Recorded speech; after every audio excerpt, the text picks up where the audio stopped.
कल्ला मस्ती धमाल खाला दंगा खुशाल झाली घंटा आता मधली सुट्टी घोरातून ये समोर दडलेले एक पोर पाहिजे तयास मधली सुट्टी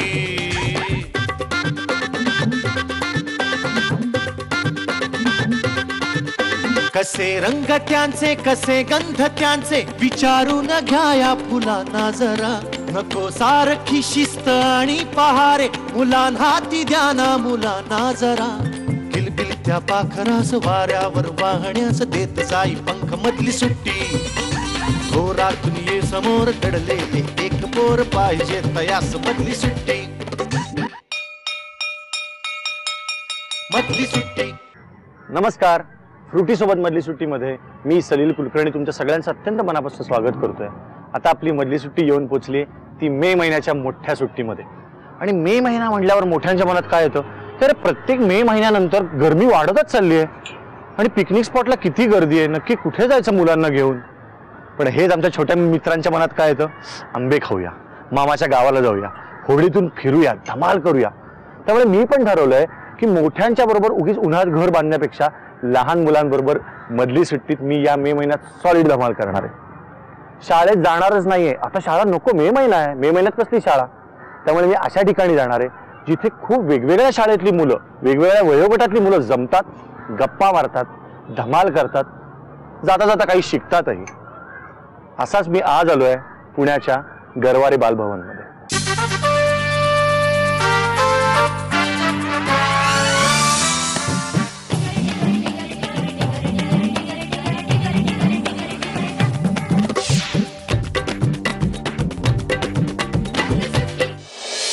पुण्याला गरवारे बालभवन मध्ये मी बसलोय। वेगवेगळ्या वयोगटातली मुलं आहेत, वेगवेगळ्या इयत्तेतली आहेत, वेगवेगळ्या भागात राहणारी आहेत। त्यामुळे आज असॉर्टेड रत्न आहेत वेगवेगळ्या शाळेतली, पण या सगळ्यांमध्ये एक समान धागा आहे, तो म्हणजे गरवारे बालभवन। आणि दुसरी महत्वाची गोष्ट म्हणजे सुट्टी। आणि आता माझ्याबरोबर जी छोटीशी मैत्रीण आहे तिचं नाव आपण तिच्याकडनंच ऐकूया। काय तुझं नाव ग? माझं नाव आहे श्रिया। श्रिया, पण पूर्ण नाव काय आहे? श्रिया गुणेश सरदेश पांडे। कितवीत आहेस तू? मी पहिलीत आहे। श्रेया, तुझ्या वर्गातली सगळी मुलं तुझ्यापेक्षा उंच असणार आहेत ना? तुला उंच व्हायचंय की नाही? पण का नाही होत ग उंच आता? कारण मी कमी जेवते। का? किती कमी जेवतेस? चतकोर पोळी आणि एवढीशी भाजी। चतकोर पोळी तर चिमणीला पण पुरत नाही माहितीये उडायला। काय आवडतं सगळ्यात खायला? पुरणपोळी। पुरणपोळी किती खातेस? एवढीशी? माझ्या चेहऱ्या एवढी। चेहऱ्या एवढी। आता सुट्टीत काय करतेस तू? आता मी एक बंदूक पण आणली आहे। हा, आणि ना एक सीडी पण आणली आहे आकाशाची। आकाशाची सीडी? ही तर कमालच आहे। म्हणजे काय आकाश, काय काय दिसतं सीडी मध्ये? म्हणजे ग्रहांची माहिती वगैरे मिळते। तुला काय करायची ग्रहांची माहिती का एवढीशी तू 6 वर्षाची? कारण काय की मी ॲस्ट्रॉनॉट होणार आहे आणि झुमकीनी जाणार आहे आकाशात। मग आता सुट्टीत काय करणार आहेस तू? पुढचे किती दिवस सुट्टी अजून? पेंटिंग। 5 गोष्टी सांग मला छान। हा, 1 पेंटिंग, दुसरं drawing, drawing, colouring, colouring, craft आणि मज्जा। अरे हे विसरलोच, किती बावळट असतो आपण। आपण क्राफ्टिंग, ड्रॉइंग याचाच विचार करतो, मज्जेचा करतच नाहीये। असंच करतो तू, ही करतेस ना तेव्हा सगळ्यात गोड दिसते। त्यामुळे तू बाकी एक वेळ काही केलं नाहीस तरी चालेल, पण तुझं 5वं उत्तर काय होतं परत सांग? मज्जा। आणि आता माझ्याबरोबर हे सुट्टीच्या फांदीवर बसलेले अजून 2 पक्षी आहेत। दोघांचं नाव आहे सौमितलं आणि लुडलं। काय नाव आहे तुमची सांगा तुम्हीच? सौमितला आणि लुडलं। काय काय?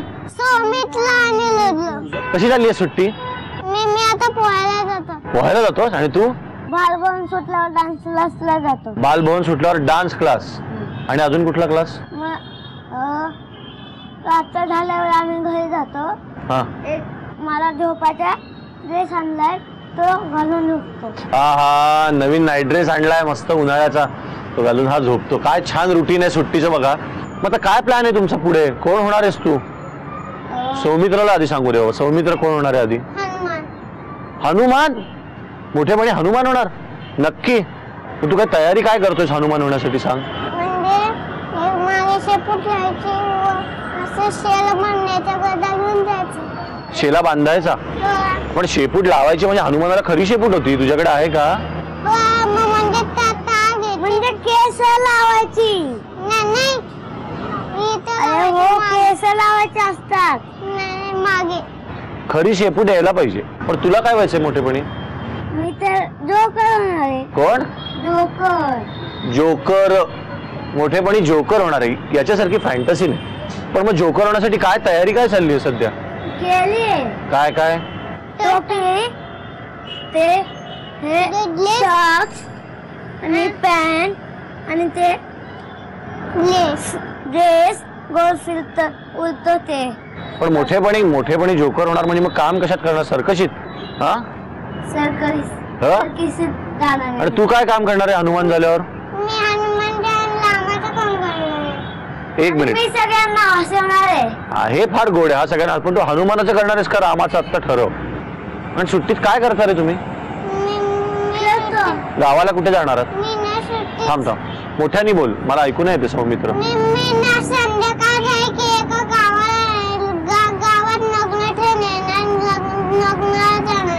कशाला?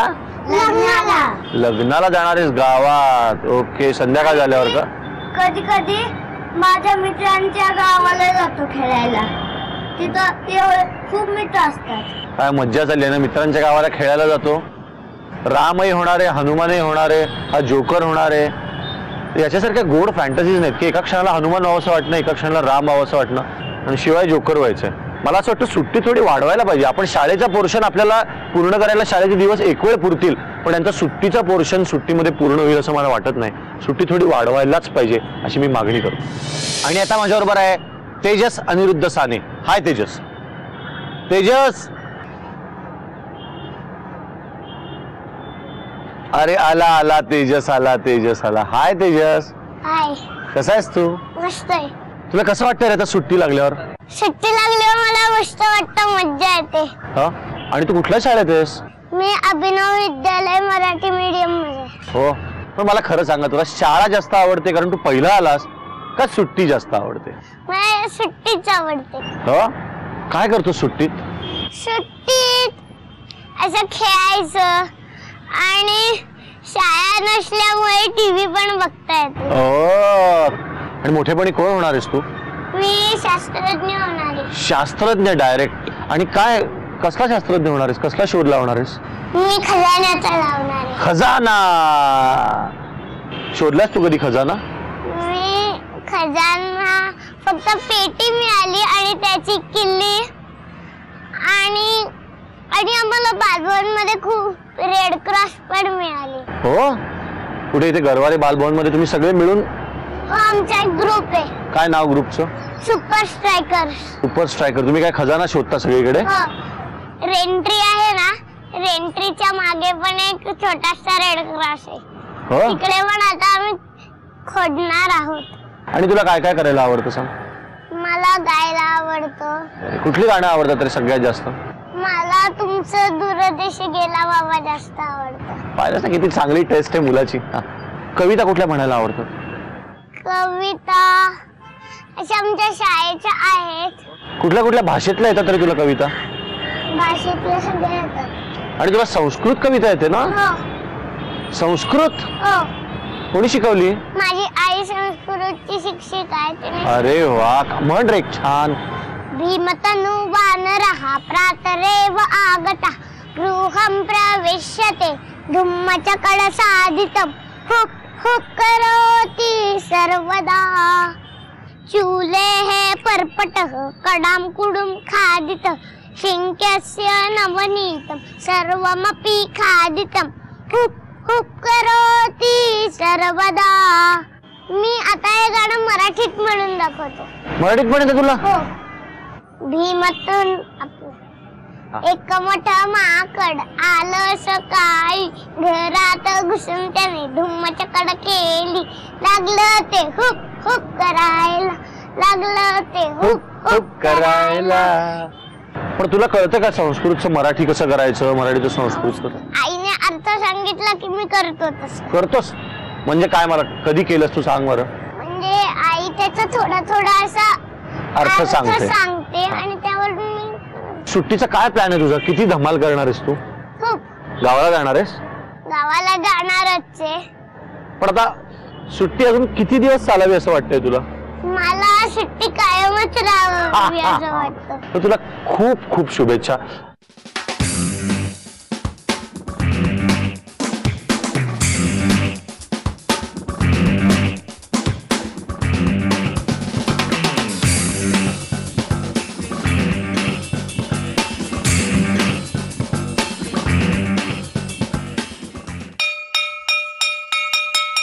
मधली सुट्टी, मधली सुट्टी. फ्रुटी सोबत मधली सुट्टीमध्ये पुन्हा एकदा सगळ्यांचं मनापासून स्वागत. आता वेळ आहे फ्रुटी बरोबरच्या धमाल खेळाची. फ्रुटीचे टेट्रापॅक इथे ठेवलेले आहेत. इथे आमचे 4 स्पर्धक आहेत. प्रत्येक कॉलम मध्ये एक धावत येऊन हे सगळे टेट्रापॅक जो घेऊन जाईल, जो सगळ्यात जास्त टेट्रापॅक पहिल्यांदा नेईल 1 मिनिटामध्ये, तो स्पर्धक जिंकेल. तर सुरू करूया फ्रुटी बरोबरचा हा धमाल खेळ. 1 2 गो.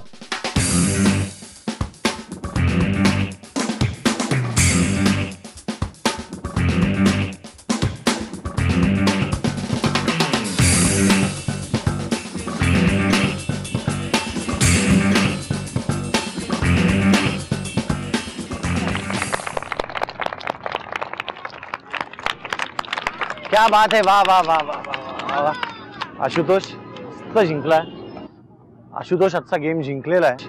आणि खरं तर आभा पण त्याच्यात थोडंच मागे होती, आणि ओजश्री ती पण थोडंच मागे होती, आणि तुझं नाव काय, आणि अनिरुद्ध पण थोडाच मागे होता. पण जिंकला मात्र आशुतोष.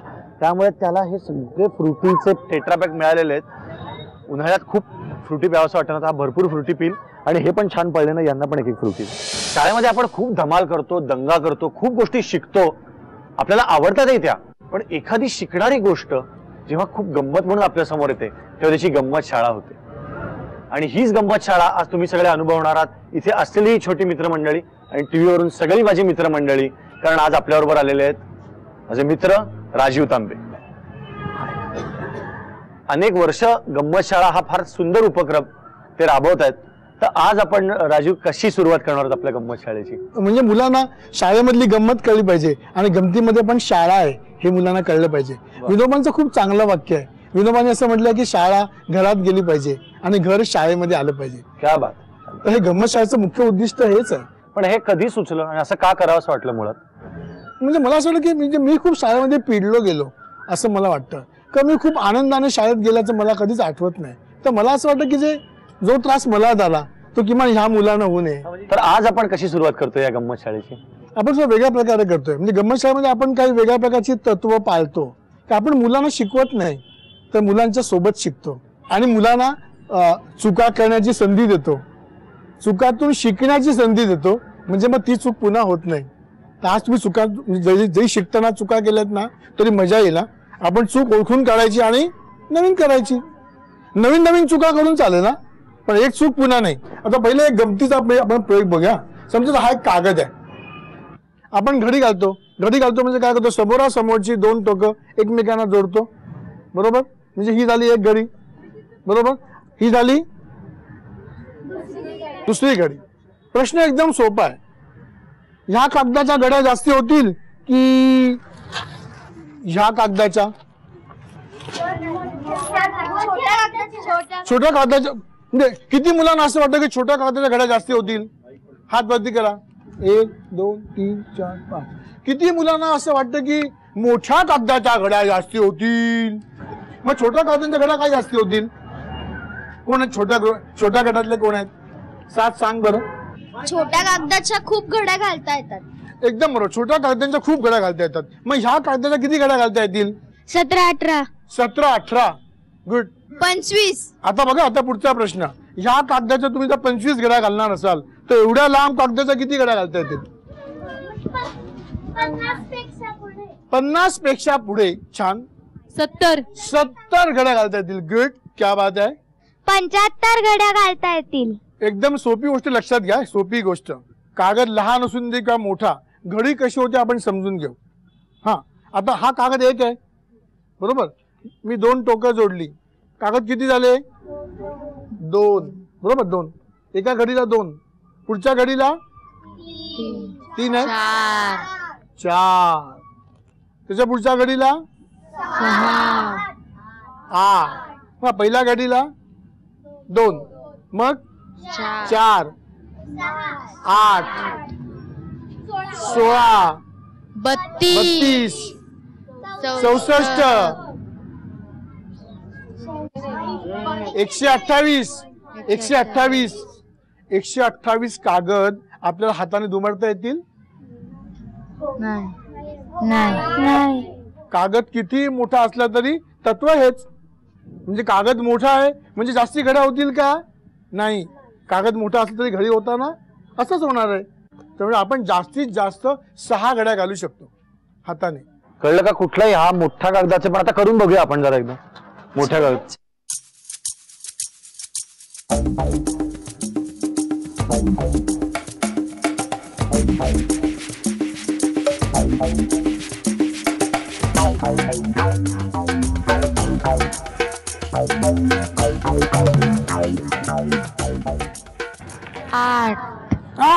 ही 6वी आहे. तर 7वी येईल मोजता? किती मोठा असू दे. टोकं येतील का? बिलकुल दिमाग में किती घड्या करता येतात? 6. जास्तीत जास्त 7 पण नाही. पण आता खरं सांगा, हे कोणाला माहितीच नव्हतं. पहिल्यांदाच कळलं. मला तरी माहिती नव्हतं बाबा. मला माहिती नव्हतं, यांना माहिती नव्हतं, आणि टीव्हीवरच्या मुलांनाही माहिती नव्हतं. हे आज कळलं की कुठल्याही कागदाच्या 6 घड्या होऊ शकतात. मधली सुट्टीतल्या गंमत झाला. आता आपण आणखी एक जादू करणार आहोत. आणखी एक जादू. मी तुम्हाला द्यायला खाऊ आणलेला आहे. ऐका ऐका ऐका ऐका ऐका ऐका ऐका. मी तुम्हाला खायला असं नाही म्हटलंय. हे काय असेल? कपडे धुवायची साबणाची पावडर असू शकेल. असेलच असं नाही. रांगोळी असू शकेल. गुड. आणखी काय असेल? मीठ असेल. गुड. मिठात मिरपूड असेल, रंगीत मिरपूड. गुड. पावडर असेल. आणि हे पिवळं काय असेल? आमरस. म्हणजे सुका आमरस. आता खेळ लक्षात घ्या. मी तुम्हा सगळ्यांच्या बशीमध्ये मी हळद देईन, सलील काका तुम्हाला साबणाची पावडर देईन. हळद कुंकू कार्यक्रम करू आपण. हा, मग मी तुम्हाला एक एक कागद देणार आहे. मग मी त्यामध्ये पाणी घालणार आहे. पाणी घातल्यानंतर ह्या 2 मिश्रणाचा रंग कुठला येईल असं वाटतंय तुम्हाला? हळद आणि साबण पावडर एकत्र घेतलं कुठला रंग येईल? Light yellow. Good. Light yellow. हा, लाल. ऑरेंज. कलर तसाच सुद्धा राहू शकतो. आपण करून बघू.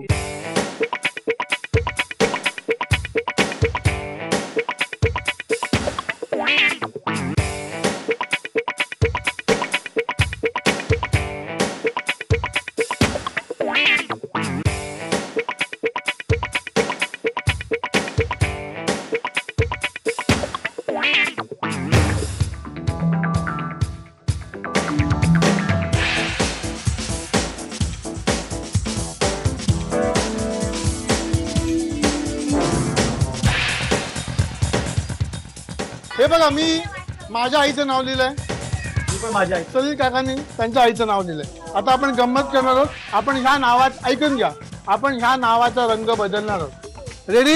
आता मी चालेल. आता मी प्रत्येकाला एक एक लिंबाची फोड देणार आहे. तर लिंबाच्या रसाचे थेंब आपण ह्या याच्यावर टाकायचे. कुठला रंग येईल करून बघूया.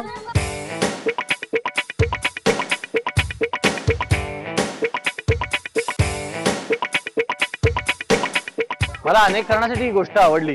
एकतर रंगांची मजा इतकी आपल्या आयुष्यात मोठी असते. दुसरी गोष्ट, काहीतरी कालवून त्याच्यात हात बुडवणं हीच किती सुंदर गोष्ट आहे. कधी चिखल असो, माती असो, किंवा हे सगळं एकत्र केलेलं असं हळद आणि त्याच्यामध्ये साबण आणि त्याची पेस्ट, ते हात बरबटणं हे लहानपणाचं सगळ्यात मोठं लक्षण असतं. आणि ते लहान मुलं आपल्यामध्ये जिवंत ठेवणं फार महत्वाची गोष्ट आहे. आणि त्यानंही महत्वाची गोष्ट म्हणजे आपण आपल्या वडिलांचं नाव सारखं लिहित असतो आपल्या नावानंतर, पण आईचं नाव कधी नीट लिहित नाही. आज आईचं नाव ते पण रंगामध्ये लिहिता आलं, मला खूप छान वाटलं. की आता जे आहे ते म्हणजे तुम्ही असे होणार. तसं एकदम म्हणजे सोपा प्रयोग, मी असं एकदम बारीक आहे ना किरकिरी. हो मी सुद्धा म्हणजे मी तर फारच आहे म्हणजे. तर मी या कागदातून असं आरपार जाणार आहे. चालेल ना? सोपं आहे, पण जाता येईल की येणार नाही? येईल. चल जातो. कसं येईल? पण कागद अखंड राहायला पाहिजे. कागद अखंड राहू म्हणजे मी म्हणतो समजा मी हा काय गेलो असं नाही. म्हणजे कागद अखंड राहू येईल जाता. चला बघूया. एकदम सोपं आहे. कागद आपला असा कागद दुमटला, त्यातलं सूत्र असं आहे सिंपल. तर ह्या रेषा 7 आहेत म्हणजे विषम आहेत, म्हणून या 6 आहेत. तर पहिल्यांदा मी असं कापणार आहे चॉकलेटी रेषांवर, मग निळ्या रेषांवर कापणार, मग दाखवतो तुम्हाला. मग काय गंमत होते बघूया. बघा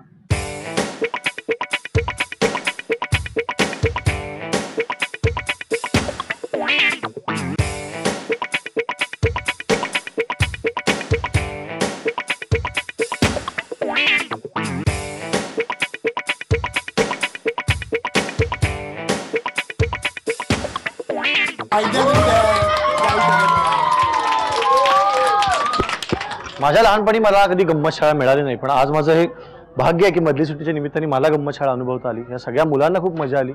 टीव्हीवरच्या आपल्या बाल मित्र मैत्रिणींना नक्की मजा आली असेल. तर खूप मनापासून धन्यवाद की हा अनुभव आम्हाला दिला. कारण खूप काही आम्ही शिकलो, पण आम्हाला ते शिकण्याचं दडपण नव्हतं.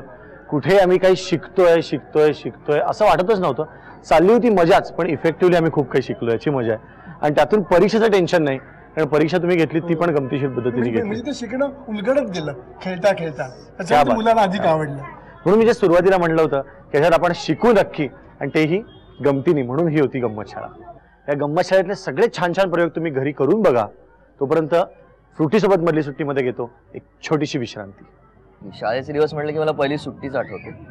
कारण मी शाळेत जायचो ते शाळा कधी सुटेल याची वाट बघत. अख्खी शाळेचं तुम्ही वर्षभर जे असायचं ते सुट्टीची वाट बघत काढायचो. सुट्टी सुरू झाली की पहिल्या दिवशी माझ्या मनात विचारायचं की आईला याचं संपणार 1.5-2 महिन्यामध्ये, आणि मग मी नर्वस व्हायचो पुन्हा. तर माझ्या मनातली शाळा खूप वेगळी होती. मधली सुट्टी, मधली सुट्टी. फ्रुटी सोबत मधली सुट्टीमध्ये पुन्हा एकदा सगळ्यांचं स्वागत. आज सेलिब्रिटी सेक्शन मध्ये कोण आहे हे माझ्या चेहऱ्यावरून तुम्हाला कळलं असेल. मी इतका खुश दिसतोय म्हणजे माझा कुठला मित्र आज माझ्याबरोबर असेल हे ओळखण्याला अजिबात बक्षीस नाहीये, कारण त्याचं उत्तर फार सोपं आहे. त्याच्या शब्दांसाठी माझ्या सुराचे 36 नाही 360 गुण जुळतात. पण आज मे महिन्याच्या एपिसोडमध्ये त्याला बोलवायचं खास कारण तो बोलताना नेहमी म्हणतो की मला शाळेपेक्षा शाळेदरम्यान येणारी सुट्टी जास्त आवडायची.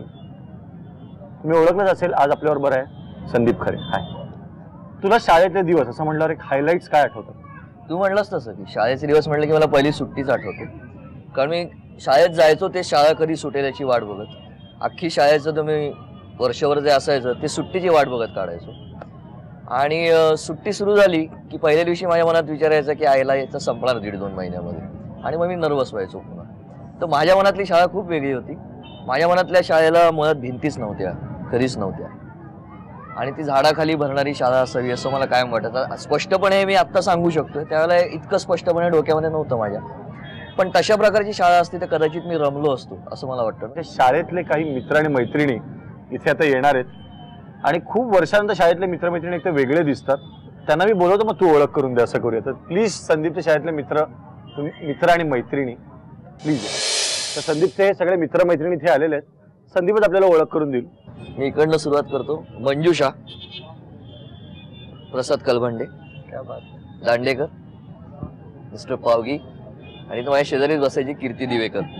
शाळेत तुझ्या मनात खूप प्रश्न असणार असं कायमच होते. आणि शाळेमध्ये तर खूपच असायचे की मला रोज काय यावं लागतं इथे. इथपासून मी शांतपणे घरी बसून हे सगळं नाही का अभ्यास करू शकत, त्याच्यासाठी इथे यायची काय गरज आहे, लवकर उठायची काय गरज आहे, अशा प्रकारचे अनेक प्रश्न त्या त्या वयानुसार पडायचे.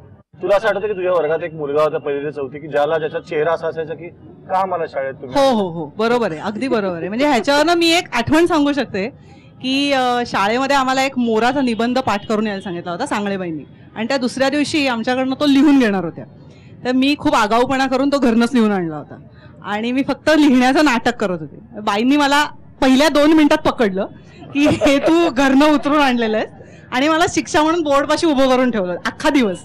आणि हा पहिल्या बेंचवर बसून असा माझ्याकडे बघत होता आणि असा मला चिडवत होता की कशी तुला शिक्षा आली, अख्खा दिवस तुला उभं केलंय म्हणून. या अजून शाळेत या हा शाळेतली खूप एक महत्वाची आठवण म्हणजे शाळेत वर्गामध्ये मी सगळ्यात उंच मुलगा आणि सगळ्यात उंच मुलगी हीच होती. शाळा संपताना चौथीच्या वेळी फोटो काढला जायचा आणि फोटोमध्ये पुढच्या वेळेला जी मुलं बुटके त्यांना पुढे बसवायचे, उंच मुलांना उभं राहायचं असायचं. मी आपला चेहरा दिसणार नाही म्हणून मी पुढे जाऊन बसलो. सांगळेबाईंनी मला कान धरला आणि म्हटलं गाढवा, अरे तू पुढे बसला, संदीप पुढे बसणार आहे, संदीपला जागा दिसणार नाही, चल मागे हो, माझ्या शेजारून उभं राहा. अजूनही तो फोटो तसा आहे, संदीप असा बसलेला आहे माझ्या जागेवरती. मला अजूनही असं वाटतं मला तिथे जागा हवी होती, संदीप माझ्या जागेवरती बसलेला असता, मी लाडका होतो बाईंचा म्हणून आणि आता जी मैत्रीण संदीपची शेजारी बसायची तिला विचारा, कारण शेजारी बसणाऱ्या व्यक्तीकडे खूप जास्त खास स्टोरीज असतात. कीर्ती, चौथी ब मध्ये असताना आम्ही दोघं संपूर्ण वर्षभर शेजारी बसलो, एका बेंचवर बसलो, खूप रोज भांडणं करायचो आणि त्याची काय त्याला प्रॉब्लेम होता नाही तो असं बेंचचे अर्धे पाठ करायचा आणि माझी जरा वही कंपॉस काहीही त्याच्या साईडला गेला की धाड करून ढकलून द्यायचा. किती शांत माणूस नंतर नंतर तर दप्तर सुद्धा माझं खाली, कधी कधी दप्तराला आठवण असेल तुला नाही म्हणजे वर्गातल्या लोकांना असं शेवटी झालं होतं माझी कंपॉस किंवा काही पडलं नाही तर त्यांना चुकल्यासारखं वाटायचं. म्हणजे नंतर मी आई बाबांचे खूप वर्षाचे शेवटी धपाटे खाल्लेत तुझ्यामुळे, कारण का कंपॉसला इतके पोचे आले होते माझ्या. या तुमच्या सगळ्यांकडनं आठवणी ऐकता आल्यास, पण मला असं नेहमी वाटतं की त्या काळामध्ये विशेषतः 20-25 वर्षापूर्वीपर्यंत शिक्षकांचं जे बारीक लक्ष असायचं प्रत्येकाच्या व्यक्तिमत्वाकडे, तर शिक्षकांना अंदाज येत असेल की हा पुढे जाऊन काय करणार. तर आपण तुमच्या भावे प्राथमिक मधल्या सोमणबाईंना बोलूया, कारण त्यांनी खूप काही ऑब्झर्व तेव्हाच केलेलं असेल असा माझा अंदाज आहे. बाई, तुमचं खूप मनापासून स्वागत. आणि आता या गुणी विद्यार्थ्याविषयी काय आठवतं? मला वाटतं संदीप दुसरीत माझ्या वर्गात तू होतास आणि अगदी शांत पहिल्या बाकावर बसणारा. मला काही आठवत नाही त्यांनी खोड्या वगैरे कधी केल्या, गडबड गोंधळ त्रास असं कधीच नाही. तुम्हाला आठवतं की काहीतरी वेगळं आहे की हा फळ्याच्या पलीकडे कुठेतरी बघतोय असं जाणवत होतं? पलीकडचं नाही तेव्हा मला जाणवलं, पण आता शब्दांच्या पलीकडचं कळतं. मला त्याचं विशेष कौतुक किंवा आता या निमित्ताने सांगायला आवडेल की ह्या वयात त्याला आताशा असे हे मला काय होते हे काव्यच पुरावं, हे वेगळेपणे, हे सामान्य बुद्धिमत्तेचं लक्षण नाही. हे जे म्हणतात की प्रतिभा ही दैवी ही देणगी आहे, तर त्याचं मूर्तिमंत उदाहरण मला संदीप मध्ये आता बघायला मिळतं. आपण एरवी कधीच मधली सुट्टीमध्ये कोणाच्या आईला बोलवलं नाही, पण शाळेत जायला न आवडणं असं असणाऱ्या मुलाच्या आईला काय काय प्रॉब्लेम्स असतात, त्यांचं काय काय म्हणणं असतं, हे मला संदीपच्या आईकडनं ऐकायलाच पाहिजे. नमस्कार काकू. नमस्कार. रोज वेगवेगळं असतं ना म्हणून. पण शाळेत काय असायचं? आता वेगवेगळं असतं, पण शाळेत नक्की काय अडचण होती? शाळेत रोज असंच वेगवेगळंच होतं, आज वेगळं उद्या वेगळं असं चालूच असायचं. कारण शाळेतली मुळात आवडच नव्हती ना, त्यामुळे त्याला वेगवेगळं बिचारायला काही ना तरी कारण सांगावंच लागत होतं. तसंच ते वेगवेगळंच चाललेलं असायचं. पण काय पेटंट कारण काय होतं? पेटंट कारण असं की सगळ्या शाळेमधल्या भिंतीच आधी आवडायच्या नाही. भिंतीत असं कोंबड्यांचं खूप बसायचं, कोंबड्याच शब्द वापरायचा तो, आणि पकपक पकपक करायचं. हे त्याला म्हणजे पसंतच नाही. त्याला थोडक्यात रवींद्रनाथ टागोरांसारखी शाळा हवी ती, आपले शांतिनिकेतनसारखी झाडाखाली बसायचं. हरितर द्रव्य ह्याही पुस्तकात सांगतात फाडून टाकेन पुस्तक, त्याच्यापेक्षा पान फाडून त्यातलं द्रव्य का नाही दाखवा, त्या भिंतीत काय असं कोणतात सगळेजण, असं सारखा तो गुदमरलेला असायचा. त्यामुळे शाळा हा विषय त्याला नाहीच, म्हणजे नकोच असं. पण अभ्यास व्यवस्थित करायचं होतं तरी. ज्ञानाची पहिल्यापासून आवड आहे, म्हणजे सगळं ज्ञान पाहिजे सगळ्या गोष्टीचं. इतिहासाचं पुस्तक आंबे खाता खाता मे महिन्याच्या सुट्टीतच पुढल्या वर्षीचं वाचून टाकायचं, मग इतिहासाच्या याला कसं त्याचं लक्ष लागणार. मग तो आपल्या मिशा काढत बसायचा पुस्तकावर. विशेषतः त्याच्या मॉन्टेसरीच्या शाळेमधली जी प्रगती पुस्तक होतं ते त्याचं करिअर होतं. त्या बाईंना मी अजूनही मानते की त्या प्रगती पुस्तकावरती जे सगळं लिहिलेलं ऑब्झर्वेशन करून की मुलाचे पाय पाळण्यात दिसतात, तर ते जे प्रगती पुस्तक ते मी अजूनही जपून ठेवलंय. आणि त्याच्यामध्ये म्हणजे शाळा हा विषय सोडून सगळं होतं त्याच्या बाबतीत. त्याच्यात सगळ्यात विनोद म्हणजे त्याच्या आजोबाजवळ आजी आणि आजोबा त्याला कडेवर घेऊन, शाळा आमची वाड्यातच होती, त्याची अतिशय विनोद आहे. आणि मी माझ्या वडिलांना म्हणायचे, अहो त्याला तुम्ही कडेवर का घेता, आता तू खाली तर शाळा आहे, अशी काही खूप लांब नाही. त्याने आता नुकतीच आंघोळ केली आणि त्याच्या हाताला पायाला सगळे माती लागेल आणि म्हणून मी त्याला सोडतो म्हणजे किती, दरवाजाच्या आत जायचं, तो तिकडनं असा चेहरा केला, नाही का जायचं शाळेत, मग घेऊन जातो त्याला आम्ही. एवढीच शाळा त्याची होती. एक दिवस तो गोजीरवाणा गुटगुटीत घरी आला आणि गंभीर आला एकदा, म्हणजे घरातलं माझ्या कोणीतरी गेल्यासारखंच गंभीर होता. मी म्हंटल काय झालं, नाही आमचे सर वारले. सर वारले? कोणचे होते, तुला होते का? अगो बाई, मोठे होते का, कोणत्या वर्गाला होते? मी सगळं ऐकून घेतलं आणि मी हायस्कूलला डायरेक्ट गेले. सर बी नक्की वारले नाही अशी मला 100% खात्री होती.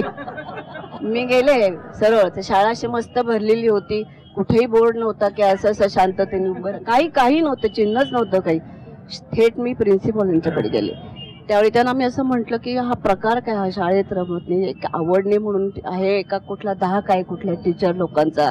तशी मला या इकडे सांगते, तुम्हाला माहितीये का की आध्यात्मिकची लोक जी आहेत ती काही नामस्मरण करतात काही, पण शेवटी त्यांना तिथेच जायचं असतं. मग कोणी विमानाने जाईल, कोणी बैलगाडीने जाईल, पण त्यांना पोचायचंच. तुमचा मुलगा तुम्हाला शिकावा असं वाटत असेल तर त्याला पॅसेंजर गाडीत बसवा. आणि त्या वेळेला फ्रुटी सोबतच्या खास आठवणीची तर नेहमीचा फ्रुटीच्या बॉटलचा गेम आहे. ती बॉटल मी फिरवणार आहे. फ्रुटीच्या बॉटलचं हेड ज्याच्याकडे येईल त्या व्यक्तीने आपल्याला संदीपची अत्यंत खास आठवण सांगायची. मला अपेक्षित होतंच, कारण संदीपच्या सगळ्या खास आठवणी या काकूंकडेच आहेत. त्यामुळे ही बाटलीचा तोंड तुमच्याकडेच येणार. हे जवळजवळ आता प्लॅनचेट सारखं वाटायला लागलंय मला. त्यामुळे तुम्ही सांगा. एकदा मी स्नेहला म्हटलं, वेळापत्रक प्रमाणे भरलंयस ना सगळं दप्तर, तर मला मी आयुष्यभर पहिल्यापासून जे दप्तर भरले ते कधीही काढणार नाहीये. कारण मॅडम कुठल्या वेळी कधी येतात कधी नाही येत, कधी कधी ते तास पण उलटे सुलटे होतात, म्हणून मी परमनंटच भरून ठेवले. मी म्हणतो तुला ओझं नाही का होत, तर मला शाळेचं ओझं होतं, दप्तराचं नाही. की खरंच ज्ञान हवं असतं, पण ते थोडं जर हसत खेळत गप्पा मारत दिलं गेलं तर कदाचित ते संदीपला जास्त आवडलं असतं. आणि अजून एक महत्वाची गोष्ट की दप्तराचं ओझं होत नाही, शाळेचं होत होतं. म्हणजे ते सगळं घेऊन जाणं हेही आवडत असतं, पण कदाचित ह्याच वेळेला हेच करणं हे काही मुलांना आवडत नाही. ते पुढे कवी होतात. मी खूप चिडायचो आधी, पण मधली सुट्टी मधला एक गोष्ट ऐकली की ते खिळा ठोकायचा आणि तो जेव्हा नाही चिडत एका दिवशी तेव्हा तो काढायचा. आपण जेव्हा कधी चूक करतो ती चूक म्हणजे त्यांनी खिळे ठोकले आणि काढले तरी ती भोकत अशीच होती. म्हणजे काच तुटली तरी ती पुन्हा जोडता येते, पण मैत्री तुटली तर ती कधी जोडता येत नाही. मधली सुट्टी, मधली सुट्टी. किती धमाल आहे त्यानं गंमत शाळेत. मला इतकं वाईट वाटतंय, माझ्या लहानपणी अशी काही गंमत शाळाच नव्हती.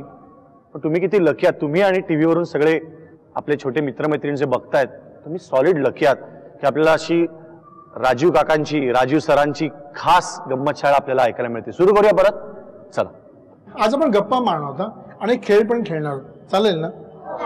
एकदम गमतीशीर खेळ. आणि मग आपण जरा वेगळ्या भागाकडे जाऊ. ही काडी आहे. आता मी काय करतो बघा, समजा मी असं केलं आणि पेन्सिल, ही पेन्सिल झाली. समजा मी असं केलं तर बरोबर, म्हणजे असं काही करता येईल. मग या ठिकाणी मग दाखवता येईल. आणि मी हे पहिलं दाखवतो बरं का सर. हा चालेल. पण एक छोटीशी अट, हा, जे आम्ही कोणी दाखवलंय आणि आधीच्यानी दाखवलंय ना ते पुन्हा दाखवायचं नाही. आपण हुशार मुलगा शोधणार आहोत आणि मग क्रिएटिव्हिटी, सर्जनशीलता या भागाकडे जाणार आहोत. मग कोण दाखवेल पटकन? या साने, बस ये. ओळखायचा, ओळखून बघूया. जादूची कांडी, मधली सुट्टी मध्ये जादूची कांडी किती पॉप्युलर आहे बघितलं. हा, ये अश्विन. आपण शोधणार ना, हुशार मुलगा शोधणार आहोत.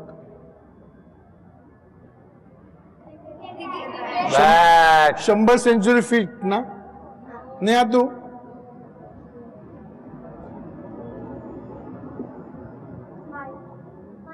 माईक. अरे वा वा वा. शेवटचे 2 ना. मग याच्यावर तुला मी एक गंमत सांगणार आहे नंतर. आपल्याला आणखी करायचंय. गुड. मेहंदीचा कोन. Wow wow. लाटणं. आणि हेच चिडलं तर हेच. मग कळलं का याच्यामध्ये हुशार कोण होतं? एकदम सोपं आहे सगळीच. नाही का माहितीये का, म्हणजे आता बघा सलील सरांनी तुम्हाला दाखवली बासरी, आणि जर पुढच्या जर कोणी जर केलं असतं ना पिपाणी किंवा ड्रम किंवा बॅक पायपर, तर त्यांनी काय केलं असतं? फक्त नक्कलच केली असते. पण तुम्ही काय केलं? सलील सरांची बासरी बघून सामन्याला काय सुचलं? जादूची कांडी. जादूची कांडी बघून अश्विनला काय सुचलं? क्रिकेटची बॅट. बॅट बघून नेहाला काय सुचलं? म्हणजे जेव्हा आपण बघतो एक गोष्ट आणि विचार करतो दुसरा आणि मांडतो ती ना, ती मुलं हुशार असतात. तुम्हाला असं वाटतं का की आपण कधीही केव्हाही आणि कुठेही शिकू शकतो? असं कुणाला वाटतं? हात वर करा. नक्की तुला वाटतं नाही शिकू शकत? आपण शिकू शकणाऱ्यांचे हात मोजूया किती आहेत. पण साजला का नाही वाटत? का नाही वाटत तुला नाही शिकू? आपण जर खेळायला आलो तर तिथे शिकणं बरोबर नाही. खेळाच्या इथे खेळलंच पाहिजे. गुड. कोणाला असं वाटतं की आपण खेळात शिकू शकतो? म्हणजे आता सपोज आज आमची टीम हरली तर मग दुसऱ्या दिवशी आपण त्यातनं शिकू शकतो की आपली काय चूक झाली. गुड. आपण दुसऱ्यांकडून नवीन नवीन खेळही शिकू शकतो. टीमवर्क मधून कोऑर्डिनेशन. करेक्ट. एकमेकांशी समन्वय कसा साधावा, परिस्थितीशी जुळवून कसं घ्यावं, संघ वृत्तीने काम कसं करावं हे शिकू शकतो. मी म्हणलं की आपण कोणाही कडून शिकू शकतो का? लहान मुलाकडून. तुम्ही शिकलात? एखादं उदाहरण सांगता येईल कोणाकडून शिकल्याचं? मला माझ्या एका मित्रांनी हे खूप छोटा आहे तो अजूनही, त्यांनी मला हे शिकवलेलं की शेअरिंग कसं करतात. आणि मी आधी एकदम म्हणजे माझ्याकडे पेन्सिल असली मी म्हणायचं ही तुला नाही देणार, पण नंतर त्यांनी स्वतःचं रोज तो टिफिन सगळ्यांबरोबर शेअर करायचा आणि एकदा त्यांनी येऊन माझ्याकडे शेअर केलं, तर तेव्हापासून मी शेअरिंग शिकलोय. म्हणजे आपण कोणाकडून शिकत असतो. कोणाही कडून ना, लहान मोठा असा आपण विचार करत नसतो आणि केव्हाही कुठेही कधीही शिकत असतो. आपण टीव्ही पाहत असतो, आपण मधली सुट्टी पाहत असतो, तेव्हाही शिकत असतोच ना. तर तुम्ही शिकलात मधली सुट्टी पाहताना? एखादी नवीन गोष्ट कळलीये? कुठली गोष्ट सांगता येईल की एकदमच नवीन वाटली किंवा ही वेगळी वाटली? हा तुला माहिती आहे? टाकाऊतून टिकाऊ कसं तयार करायचं हे मी शिकले. टाकाऊ पासून टिकाऊ कसं तयार करावं हे शिकलेस. आणखी? आम्हाला आमच्या पुण्यातल्या शाळांव्यतिरिक्त दुसऱ्या शाळा माहीतच नव्हत्या. मधली सुट्टी सुंदर. दुसऱ्या वेगवेगळ्या गावच्या शाळा पण माहिती. मी खूप चिडायचो आधी, पण मधली सुट्टी मधला एक गोष्ट ऐकली की ते खिळा ठोकायचा आणि तो जेव्हा नाही चिडत एका दिवशी तेव्हा तो काढायचा. तर त्यांनी कळलं की आपण जिरलो ना तेव्हा आपण खिळा ठोकतो लिटरली, आणि काढायचा प्रयत्न केला तरी पण ते टेबल खराब होतं. चला, मला आज गोष्ट सांगितल्याचं खरं समाधान कधी मिळालं माहितीये की आधी चिडणं तू कमी केलं असतं. चिडणं एकदा टाळ्या वाजवत त्याच्यासाठी. मला पण हेच सांगायचं होतं. पण आणि याचा अर्थ असा की आपण जेव्हा कधी चूक करतो ती चूक म्हणजे त्यांनी खिळे ठोकले आणि काढले तरी ती भोकत अशीच होती. म्हणजे काच तुटली तरी ती पुन्हा जोडता येते, पण मैत्री तुटली तर ती कधी जोडता येत नाही.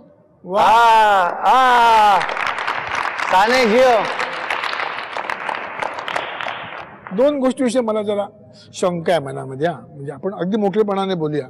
हा, तर मग मधली सुट्टी आहे की नाही आपली, आपल्या कार्यक्रमाचं नाव मधली सुट्टी आहे, तर काय करतो आपण मधली सुट्टीत आणि काय शिकतो आपण मधली सुट्टीत? कोण सांगणार पहिल्यांदी? हा, मधली सुट्टीमध्ये असं काही बरोबर चूक असं काही नसतं. म्हणजे मनात जे काही असतं ते असं बोलून टाक. खूप मन मोकळं करता येतं मधली सुट्टीत. वा, फार छान. आणखी? मधली सुट्टीत आपण खूप खरं बोलतो. आपण दुसऱ्यांकडून नवीन गोष्टी शिकू शकतो. मित्रांकडून नवीन गोष्टी शिकू शकतो. आपण मधली सुट्टीच्या आधी केलेल्या खोड्या किंवा न केलेला अभ्यास मैत्रिणींना सांगू शकतो. आणखी काय शिकतो? हा, शेअर करायला शेअर करायला शिकतो. मधल्या सुट्टीत आपण आपलं मन रमवतो. आपलं मन रमवतो किंवा मोकळं करतो. म्हणजे मला तर प्रामाणिकपणे असं वाटतं की दोन शाळेमध्ये की ना आपण दोन भागामध्ये मधली सुट्टी असते, हो की नाही? तर थोडं नवीन शाळेबाहेरचं शिकण्यासाठी, नवीन हातांनी प्रयोग करण्यासाठी, शेअरिंग करण्यासाठी, नुसतं ऐकून नाही तर प्रयोग करून शिकण्यासाठी ही मधली सुट्टी आपल्यासाठी असते. आणि आता वेळ आहे फ्रुटी संगे मधुर आणि खटाळ आठवणींची. आमचे अनेक मित्रमैत्रिणी त्यांच्या छान छान आठवणी आम्हाला लिहून पाठवत आहेत. खूप धमाल आठवणी आहेत सगळ्या. पण आज मी लाईव्ह आठवण ऐकणार आहे, कारण आज इथे राजीव तांबे आलेले आहेत. तर त्यांच्याकडनं शाळेतली त्यांची मधुर किंवा खटाळ आठवण. म्हणजे मी लहान होतो, म्हणजे बहुधा येत्या 4वी का 5वी मध्ये असेल, आणि शिक्षक असं आम्हाला म्हणाले की तुमच्या आवडीचं चित्र काढा. मी नेहमीप्रमाणे डोंगरामागे उगवणारा सूर्य असं चित्र काढलं. सगळ्या मुलांची चित्र सरांनी बघितली आणि बेडूक उचलतात चिमट्यामध्ये तसं सरांनी मला उचललं आणि माझं चित्र सगळ्या मुलांना दाखवलं आणि म्हणाले की पाहिलं का चित्र? पाहिलं? मलाही कळलं नाही, बाकीच्याही मुलांना कळलं नाही. तर मी चित्रामध्ये 5 डोंगर काढले होते आणि 5ही डोंगरामागे एक एक सूर्य काढला होता. 5 सूर्य. तर सगळी मुलं हसायला लागली. मी एकदम नर्वस झालो. शिक्षक म्हणाले नाही, हा मुलगा वेगळा आहे. म्हणजे खूप मुलांना डोंगरामागे एक सूर्य दिसतो, ह्या मुलाला 5ही डोंगरामागे 5 सूर्य दिसत आहेत. हा मुलगा नक्की वेगळा आहे, हा मुलगा वेगळा आहे. हे चित्र मी आजपासून आपल्या शोकेसमध्ये लावणार आहे. मला असं वाटलं की ते शिक्षक गेल्यानंतर मुलांमधलं वेगळेपण शोधायची जबाबदारी नकळत आपल्यावरती आली आहे. एक विंदांची कविता पण मला शेअर करायला आवडेल. 19 शब्दांची सुंदर कविता आहे. विंदा त्या कवितेमध्ये असं म्हणतात, सोलापूरहून येते काकू माझ्यासाठी आणते चाकू, कोल्हापूरहून येते आते माझ्यासाठी आणते पत्ते, राजापूरहून मावशी येते आणि माझा पापा घेते. काकू काहीतरी आणते, आते काहीतरी आणते, पण मावशी काही आणत नाही तर ती मुलाकडून घेते. आपण मुलांना देणारे नाही तर मुलांकडून घेणारे व्हायला पाहिजे, ही विंदांची कविता मला शिकवते आणि हे माझ्या सतत नेहमी लक्षात राहतं. खूप धमाल आठवण होती, खरंच फार विचार करायला लावणारी आठवण होती. अशाच आठवणी तुम्हीही पाठवा. आणि या आठवड्याचा होमवर्क हे फार वेगळा आहे. गंमत शाळेमध्ये खूप सहज करता येण्यासारख्या अनेक गमती जमती आपण बघितल्या, प्रयोग बघितले. अशाच काही गमती तुम्हाला सुचत आहेत का? सुचत असतीलच मला खात्री आहे.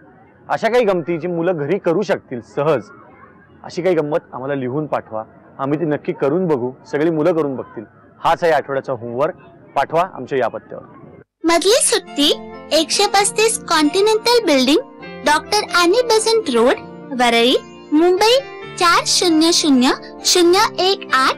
मधली सुट्टी @ZNetwork.com, Zee Marathi @ZNetwork.com.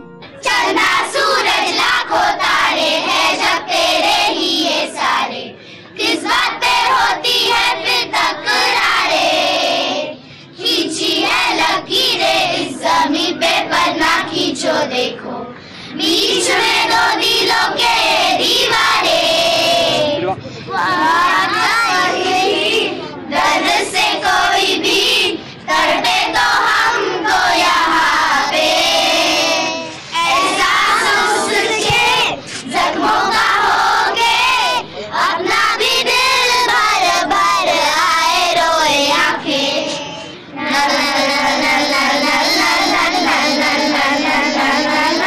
Chanda Suraj लाखों तारे हैं जब तेरे ही ये सारे, किस बात पे होती है फिर तकरारें, खींची है लकीरें इस ज़मीं पे पर ना खींचो देखो, बीच में 2 दिलों के दीवारे.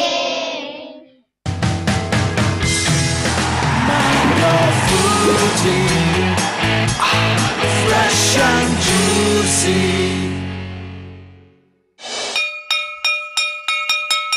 मधली सुट्टी